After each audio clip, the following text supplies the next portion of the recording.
Eu vou revisar um pouquinho com vocês, fazer uma introdução aí à bioquímica. Eu preciso que vocês prestem bastante atenção. Quando nós estudamos bioquímica, o sucesso aí para conseguir aprender é fazer anotações. Então, tem alguns conteúdos que a gente consegue ter um aprendizado eficiente sem fazer tanta anotação assim. Bioquímica não é um desses conteúdos. É um dos conteúdos mais complexos da biologia, né? Então, até porque envolve conceitos também de química, o próprio nome fala, bioquímica, né? E... Jéssica, que página tá? Oi? Qual a página?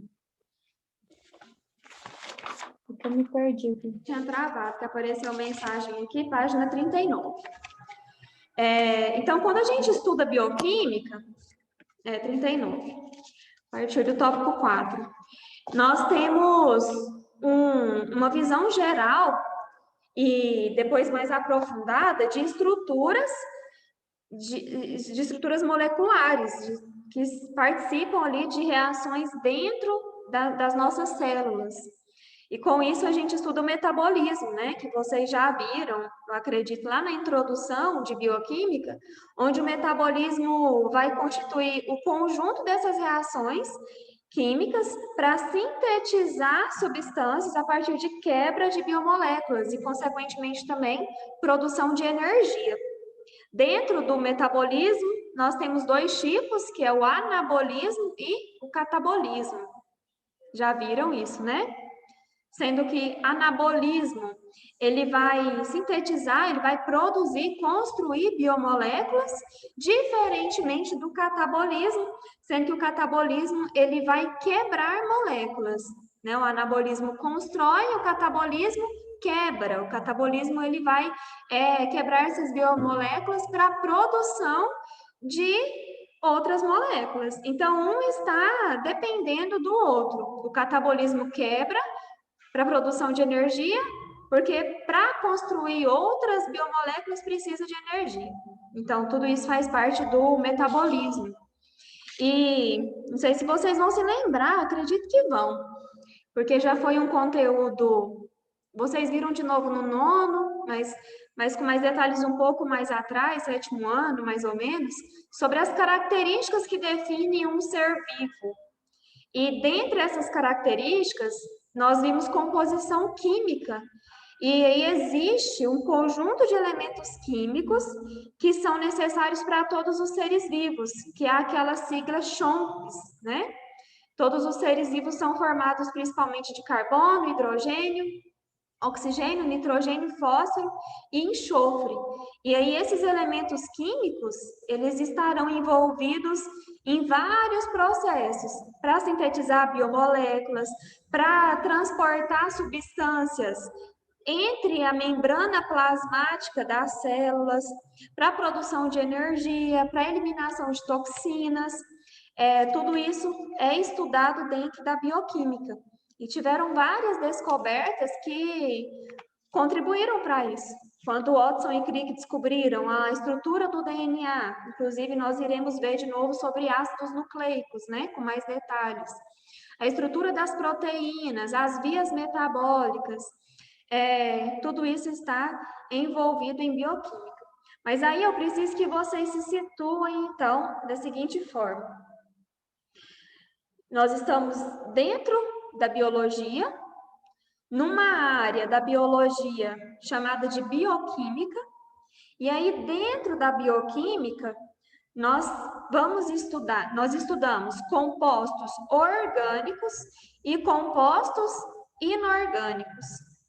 E aí, uma perguntinha, porque vocês já têm condição de responder, já que vocês já viram toda essa parte inorgânica e já estão estudando os orgânicos, né?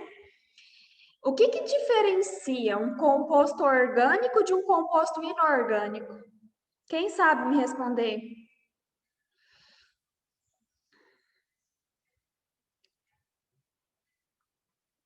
Qual é a principal diferença? Qual é a definição de compostos orgânicos de compostos e compostos inorgânicos? Quem sabe, primeiro ano?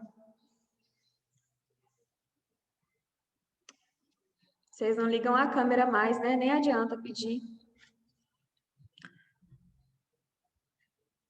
Alguém sabe me responder? Valendo 1 ponto. Vou até anotar aqui, ó. Primeiro ano. Qual a Compostos diferença? orgânicos. Posso falar? Pode. Compostos orgânicos são moléculas formadas por átomos de carbono ligados por meio de ações covalentes entre si e com outros elementos. E compostos inorgânicos correspondiam aos sistemas não vivos, como rochas e minérios. Muito bem. Tá certo? Orgânicos é tudo que não tem vida. E orgânicos têm carbono na sua constituição. Certíssimo, Maria Júlia. Muito bem. Mas Povo todo... nem é safado, gente. Só fala pra você falando que tá valendo um ponto, então todo mundo fala. responde. Pode falar também? É estratégia, só assim. Quer falar, Ítalo? Então, Não, primeiro ano. Então, todos os compostos orgânicos, eles têm carbono na sua constituição. Mas tudo o que tem carbono é orgânico? Não. Por exemplo, o dióxido de carbono, CO2, né? Gás carbônico, tem carbono na constituição. Ele é orgânico? Não. A definição mais correta e mais simples para compostos orgânicos são todos aqueles compostos que estão relacionados à vida, deriva de organo, deriva a organismos vivos, tá? Então, tudo que tem vida é orgânico. Lixo orgânico é casca de vegetais, tem relação com algo vivo, certo? Gente, quem tentar entrar sem nome não tem condição de deixar entrar na aula, tá? Então, se alguém mandar mensagem aí falando que eu não deixo entrar, com nome já tá difícil, sem nome então, hein? Pois bem, então nós estaremos agora dentro da bioquímica, dentro dos compostos orgânicos e vendo a parte de lipídios. Vou compartilhar meus slides aqui com vocês para a gente iniciar. A gente já viu toda essa parte aí de introdução. Eu acredito que vocês já viram com a Sara um resumo de tudo antes de começar em água. Não sei. As características principais de tudo. Mas relembrando, né? Vocês estudaram água. Água é inorgânico, é o solvente quase universal, né? Participa de reações químicas, controla a nossa temperatura corporal, sais minerais e vitaminas.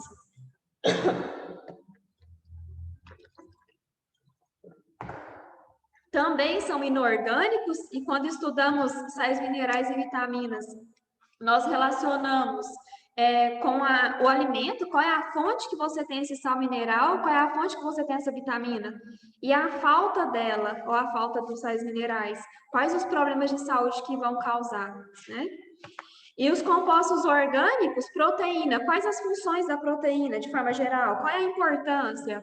Ela é estrutural, ela é o que diferencia nós, por exemplo, as proteínas. Lembra que nós temos a nossa informação genética no nosso DNA, mas o DNA, ele não define essas características, ele define as características, mas ele não expressa essas características. A cor do cabelo, cor da pele, cor do olho, enfim, elas serão expressas através da síntese de proteínas. Então, eu posso falar que a proteína também ela tem essa característica de diferenciar os seres vivos, porque vai depender da informação genética. Tem função de defesa, tem função de enzimas, né? Toda enzima é uma proteína, mas nem toda proteína é uma enzima. Participa da composição de hormônios e também as proteínas é fonte de energia. Só que qual é a nossa primeira fonte de energia? São os açúcares, são os carboidratos. Depois os lipídios. Então, nós consideramos os lipídios como segunda fonte de energia do nosso corpo. E aí, depois vai ter os ácidos nucleicos, né? Que também tem a ver com a informação genética. Vai fazer parte do DNA e do RNA. Então, nós vamos lá para as gorduras, lipídios. Acredito que todo mundo já ouviu falar coisas do tipo gordura é ruim, gordura faz mal, tal alimento faz aumentar o colesterol, Gorduras boas ajudam a reduzir o colesterol ruim e aumentar o colesterol bom. O que significa todas essas coisas, né? Primeiro a gente vai falar das características gerais dos lipídios, e aí eu preciso que vocês anotem.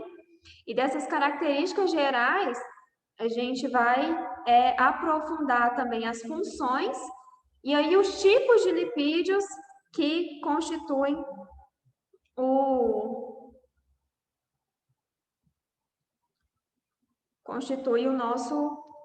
nosso corpo, os tipos de lipídios.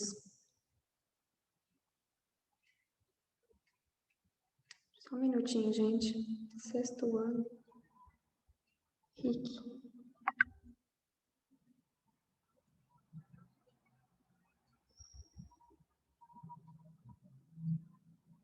Tem aluno no sexto ano fazendo prova ainda, eles mandando dúvidas aqui. Vou só responder rapidinho, que eu não posso responder agora. Então, vamos lá. Sobre os lipídios, né? Como vocês sabem, a gente está dentro da área da biologia, que é a bioquímica compostos orgânicos. E aí, dentro da bioquímica é dividida em inorgânicas e orgânicas. Nós estamos dentro dos compostos orgânicos. E aí, de cara, a gente sabe que tem carbono na constituição. Quais são as características? São orgânicos. Os lipídios são moléculas apolares. E aí, tem até uma imagem aqui, ó, de água com óleo, né? A gente sabe, desde o ensino fundamental, tem experimentos mostrando que água e óleo não se misturam. A água não consegue dissolver o óleo. Isso acontece porque a água é uma molécula polar e já as gorduras, os óleos, são moléculas apolares. Então, todas as vezes que falarmos de lipídios, devemos considerar que são moléculas hidrofóbicas, são moléculas que não interagem com a água. Então, como que vai ser a solubilização de gordura? Vai lavar uma louça que está suja de gordura, vai lavar as mãos que está suja de gordura. A gente usa o sabão, né? Detergente, que a gente também vai estudar como que esse composto ele consegue fazer a dissolução das gorduras. Mas, de modo geral, eles são solúveis em solventes que são orgânicos, como álcool, éter, clorofórmio, também são solúveis em benzina, acetona, todos os solventes orgânicos. Então, ele vai ser solubilizado em um solvente apolar também. Apolar com apolar. Ok? Não formam polímeros. Vocês não viram carboidratos ainda, certo? Mas estão vendo proteínas. Em proteínas, as proteínas são polímeros. O que significa isso? É como se fosse um trem, cheio de vagões. E cada vagão na proteína é chamado de aminoácido. Então, são moléculas que se repetem.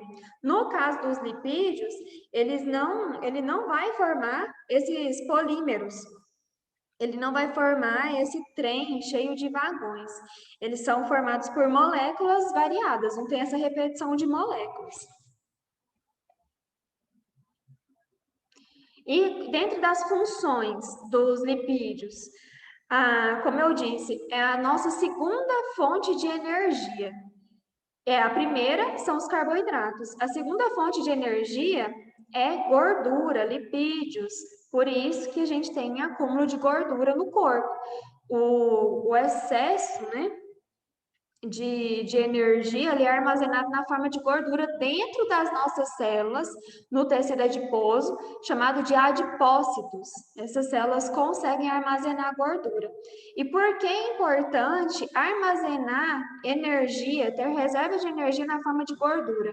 Porque a gordura é mais leve, e aí os lipídios, eles conseguem guardar mais energia em menos espaço, eles são mais compactos. Esse é um dos principais motivos. Ele é um isolante térmico e também um isolante elétrico. Quando nós falamos que os lipídios é um isolante térmico, significa que ele vai evitar a perda de calor.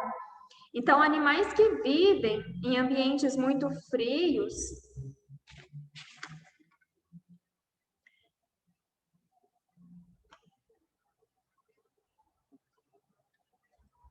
animais que vivem em ambientes muito frios, como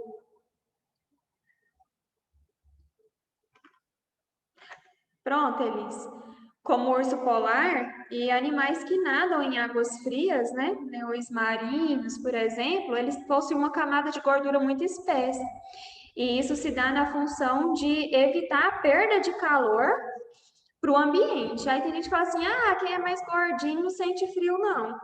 E claro que sente, né, gente? O frio, ele é uma sensação da pele. Tem receptores na nossa pele para o frio, que são os receptores de Krause, por exemplo. Agora, quando a gente fala de isolante térmico, tem mais a ver com a perda de calor, com a funcionalidade dos órgãos internos. Lipídios também. Oi? Você pode voltar depois do slide, por favor? Posso. Maria Clara. Depois eu mando para vocês também, porque o livro de vocês está muito resumido. Nesse slide? Esse, eu só não copiei o último aqui. Ah, tá. Qualquer dúvida, vocês me interrompam, tá? Porque quando fica com essas aulas remotas, vocês ficam tão caladinhos, não liga a câmera, fica difícil a gente ter todos, esse controle. Hã? Manda todos, se puder, tipo, o link, sim. Vou mandar o arquivo inteiro. Tá Pode bom. passar, Jéssica, obrigada. É interessante eu mandar para vocês antes da aula, né? Para vocês irem acompanhando. Mas as próximas aulas eu vou me lembrar disso. Eu já mando antes da aula, tá? E quando a gente fala de... Vamos voltar lá. Dessa função de isolante elétrico, nós temos que lembrar que os nossos impulsos nervosos são impulsos elétricos, né? Então, o neurônio, ele vai conduzir esses impulsos elétricos. E na parte ali do axônio, da cauda do neurônio, ele é revestido por bainha de mielina. É um isolante elétrico. Quando você pega um fio de energia de cobre, ele percebe que ele é revestido de plástico, de borracha, né? Justamente para ser um isolante elétrico. E a gente tem isso nos nossos neurônios também. E quem faz essa parte de isolante são os lipídios. Tem função também de estrutura, função estrutural. E aí, essa função estrutural, ela está mais relacionada à membrana plasmática. Vocês não estudaram citologia com mais detalhes ainda, mas vocês conseguem se lembrar que a nossa célula é uma célula eucarionte e ela tem membrana plasmática, citoplasma com várias organelas e núcleo, certo? Toda célula, cada célula do nosso corpo, ela tem um metabolismo próprio. Ela vai realizar funções específicas e junto com outras células dos tecidos irão exercendo funções maiores. Para que isso aconteça, tem que entrar e sair substâncias da membrana plasmática. E isso vai estar relacionado a proteínas, que tem aqui a proteína de canal, depois vocês verão isso com mais detalhes, esses transportes de membrana, mas também tem outras substâncias que atravessam essa membrana plasmática por difusão. Agora, a própria constituição aqui da membrana plasmática, conseguem ver aqui na imagem? Essa parte amarelinha com essa cauda para dentro, a parte de cima. Ela é uma bicamada, a membrana plasmática das nossas células. Ela é formada por bicamada de fosfolipídios. E esses fosfolipídios são lipídios. É um tipo de lipídios, tá? Ele tem lipídios também na função de construir hormônios. Eles são precursores de hormônios sexuais. Quais são os hormônios sexuais? Testosterona, progesterona, estradiol, que é um tipo de estrógeno. Os lipídios também são impermeabilizantes. Tá aqui entre parênteses, cera. Na folha das plantas, tem uma substância chamada de cutina, que ela vai formar uma cutícula nas folhas para evitar a perda de água, evitar a desidratação. Temos também cera formando aqui os favos de mel. Então, essa estrutura aqui que isola o mel dentro, ela tem que ser impermeável. Então, é gordura, é um tipo de cera. tá? Que é um cerídeo, é um tipo de lipídios. E nós temos também a cera do ouvido, né? Que também tem função de proteção. Tem gente que fica limpando o ouvido aí com cotonete. E é errado, porque vai só enfiando a cera mais para dentro, né? Mas a cera do ouvido, chamada de cerúmen, também é um lipídio, é gordura. Tem função também de serem carreadores, significa que vão carregar as vitaminas lipossolúveis. Lipo vem de lipídios, significa que essas substâncias são solúveis em lipídios. Quais são essas vitaminas? Vocês já viram vitaminas agora? Não viram? Com a Sara? Vocês viram que existem vitaminas hidrossolúveis e vitaminas lipossolúveis. Qual é a principal diferença? Bora para As lipossolúveis são solúveis em água e as outras são solúveis em lipídios. Elas ficam armazenadas, elas não se dissolvem em urina, etc. Muito bem. As que são hidrossolúveis, a gente faz urina várias vezes ao dia, acaba perdendo e precisa repor, né? E as lipossolúveis não, elas são armazenadas. E elas precisam de gordura, são dissolvidas em lipídios, que é vitamina K, vitamina E, vitamina D e vitamina A. Queda, né? Para lembrar. Tem função também de proteção mecânica, proteção contra choques mecânicos. Pense se o nosso corpo fosse só ali o músculo e a pele. Nós teríamos choques mecânicos, choques físicos. Então, também tem função de proteção mecânica. E é interessante também que nós temos gorduras participando do processo de fotossíntese. Tem um pigmento nos vegetais chamado de caroteno, que ele vai participar do processo de fotossíntese, lá na clorofila, ajudando, lá protegendo a clorofila dos raios solares para que a fotossíntese realmente aconteça. Depois a gente vai falar mais só sobre isso. De forma geral, são essas as características e as funções. Tá? Tem alguma dúvida até aqui? Tem, meninos? Não? Posso continuar? Tranquilo? Aqui eu coloquei a imagem de uma pele, um corte de uma pele, só relembrando aqui as 3 camadas da pele, ó, epiderme, derme e hipoderme. Na hipoderme, que também é chamada de tela subcutânea, é onde que estão os nossos adipócitos, que são células que armazenam gordura, armazenam lipídios como reserva de energia. Ok? Então, quais são os tipos de lipídios? Dentro de lipídios, nós temos uma classificação entre lipídios simples e lipídios compostos. Até coloquei aqui um slide com a definição para vocês com mais detalhes. Lipídios simples são aqueles que têm apenas carboidrato, apenas carboidrato, hidrogênio e oxigênio.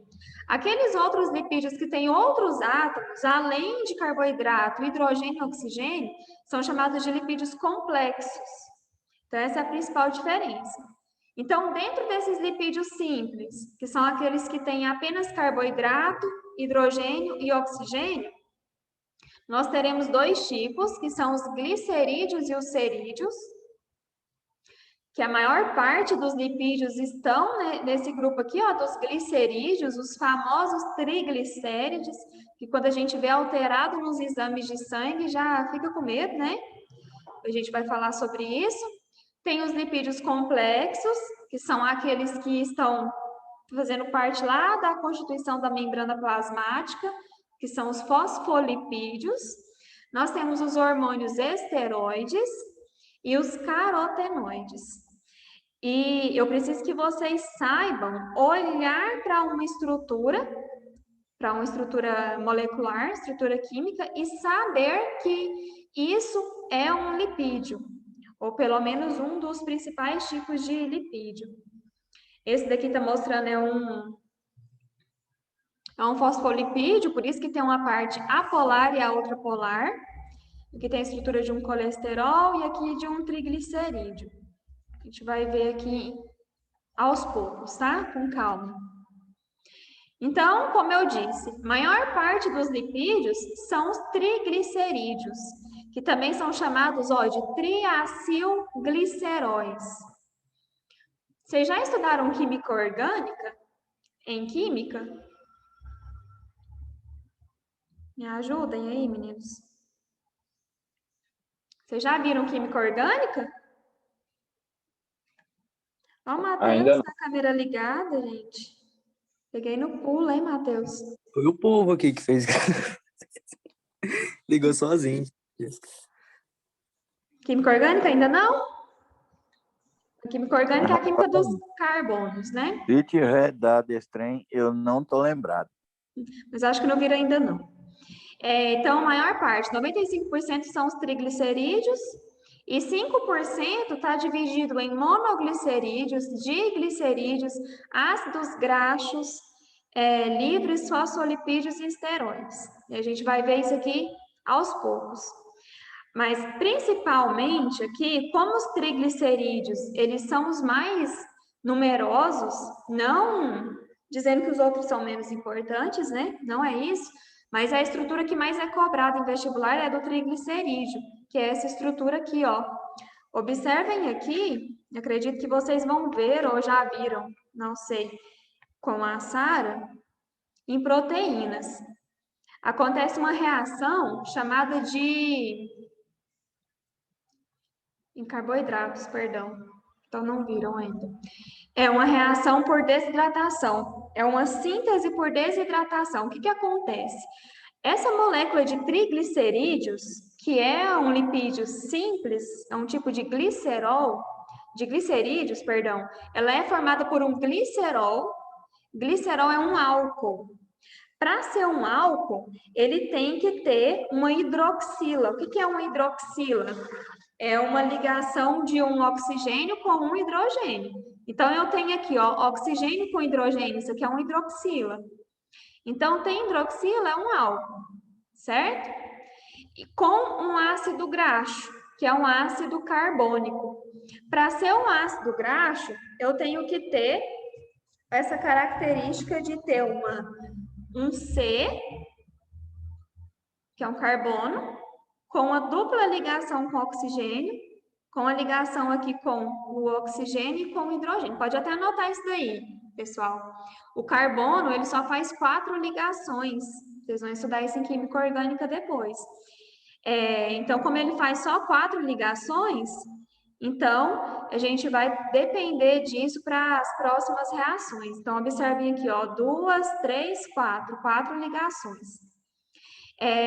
Se eu tenho, aí aqui tem radical 1, radical 2, radical 3, significa que essa molécula aqui, ela vai se estender em vários carbonos, hidrogênio e oxigênio, certo? Então, primeiramente, para ser um álcool tem que ter uma hidroxila, para ser um ácido graxo tem que ter essa ligação aqui, ó, fala assim para lembrar, ó, C, dupla O, OH. C com a dupla ligação com O, mais uma ligação com O e um OH. Se tem essa parte aqui, você quer chamar de carboxila. C dupla O, OH, é uma carboxila. Se tem uma carboxila, é um ácido graxo. Se tem uma OH, que é uma hidroxila, é um álcool. Então, esse álcool aqui é um glicerol, ele é chamado de triálcool, porque eu tenho 3 carbonos ligados a 3 hidroxilas. E aí aqui eu tenho os ácidos graxos. Nesse caso aqui eu tenho 1, 2, 3 cadeias de ácidos graxos. Se eu tenho 3 cadeias de ácidos graxos ligados a um glicerol, o nome disso aqui é triacilgliceróis ou triglicerídeos. Significa que numa molécula de glicerol eu vou ter 3 cadeias de ácido graxo, que nem está mostrando aqui, ó. Deixa eu só ver aqui o bate-papo, que eu não consigo, não estou conseguindo abrir. O que é para anotar? É para anotar que eu falei, na verdade é para anotar tudo, né, Pedro? Mas o que eu falei agora é que o carbono faz 4 ligações. O carbono faz 4 ligações químicas, certo?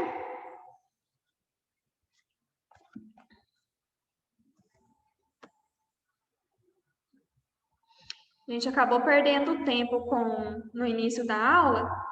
Falta só 1 minuto para acabar a aula, o Zoom ainda falta 5. Mas deixa eu só fechar esse daqui. Aguentem aí mais um pouquinho. Então, essa é a estrutura aqui do triglicerídeo. E amanhã eu retomo aqui também novamente. É formado por um álcool, que é um glicerol. Para ser um álcool, tem que ter um hidroxila, que ele vai se ligar a cadeias de ácidos carbônicos, que ela é chamada de ácidos graxos. Para ser um ácido graxo, ele tem que ter C, OH, certo? Quando eu tenho um glicerol, que sempre tem 3 carbonos, ligados a 3 cadeias de ácido graxo, eu tenho um triglicerídeos. Um triglicerídeo. Amanhã a gente vai ver que tem monoglicerídeo, diglicerídeo. Isso aqui é o triglicerídeo, que é o mais comum, que é o mais temido aí, relacionado a vários problemas de saúde, problemas cardiovasculares principalmente. Eu já vou mandar os slides para vocês. Amanhã a gente continua, amanhã nós temos a segunda aula. E aí vocês façam uma leitura, apesar que o livro está bem resumido, façam uma leitura dessa parte de lipídios e deem uma olhada nos slides também, tá, pessoal? Qualquer dúvida, vocês me avisam, certo, Pedro? No slide está todinho, eu coloquei um slide bem detalhado para vocês. Até amanhã, fiquem com Deus. Tchau, tchau. Tchau, até. Tchau, abraço.